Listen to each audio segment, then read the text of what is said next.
স্বর্ণের ক্ষেত্রে নীতিমালা হলো আপনার অন্যান্য বেচা কিনার থেকে স্বর্ণের বেচা কিনাটার আলাদা।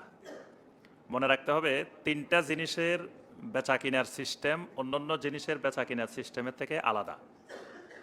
তিনটা হলো স্বর্ণ, রৌপ্য এবং মুদ্রা, গোল্ড, সিলভার, কারেন্সিস। এই তিনটার ক্রয় বিক্রয়ের নীতিমালা অন্যান্য ক্রয় বিক্রয়ের নীতিমালা থেকে আলাদা। স্বর্ণ, রূপা এবং মুদ্রা এগুলো বেচা কিনা করতে হলে একই মজলিসে, মানে স্পট ডেলিভারি ট্রান্সফার দুইটাই একসাথে হইতে হবে, দুই কাউন্টার বেলও একসাথে হইতে হবে, একই মজলিসে হইতে হবে। মানে আপনি আমার থেকে মুদ্রা কিনবেন, টাকা কিনবেন, হয়তো দুই দেশের মুদ্রা, বাংলা টাকা অন্য টাকা, তা একটা আপনি এখন নিয়ে গেলেন, আরেকটা বললেন যে কালকে দিব, এটা হারাম, এটা করা যাবে না। বা 5 মিনিট পরে দিব, তাও হবে না। আমারটাও এখানে বুঝে নেবেন, আপনারটাও এখানেই বুঝে দিবেন, একই মজলিসে বুঝে দিতে হবে। স্বর্ণের ক্ষেত্রেও, রূপার ক্ষেত্রেও, কারেন্সির ক্ষেত্রেও, এই বেচা কেনার ক্ষেত্রে। এরপরে এগুলোর ক্ষেত্রে পরিমাণে সমান সমান হতে হবে, মানে এক জাতীয় হইলে পরিমাণে সমান সমান হতে হবে, কম বেশি করা যাবে না। ধরেন বাংলা টাকা, আপনারটাও বাংলা টাকা, আমারটাও বাংলা টাকা, আমারটা নতুন, আপনারটা পুরাতন। বা আমারটা টাকা, আপনারটা পয়সা, কয়েন, এটা কম বেশি করা যাবে না। যে নতুন টাকা এই জন্য আমি দিব কম, আপনি পুরান টাকা এই জন্য একটু বেশি দিবেন, এটা রিবা, এটা তখন সুদ হয়ে যাবে, হারাম।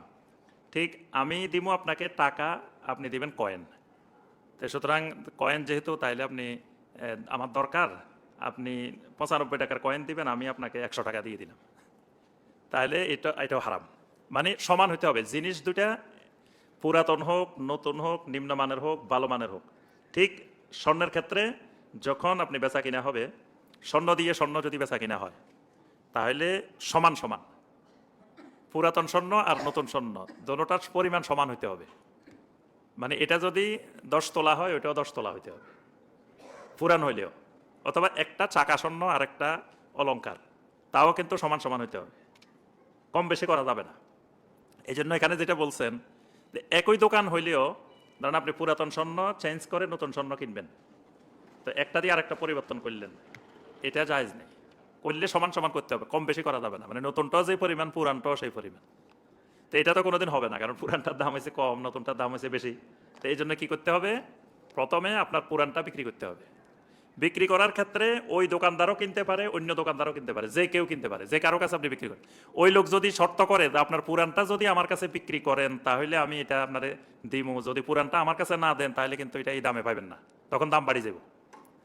যদি দোকানদার এই শর্ত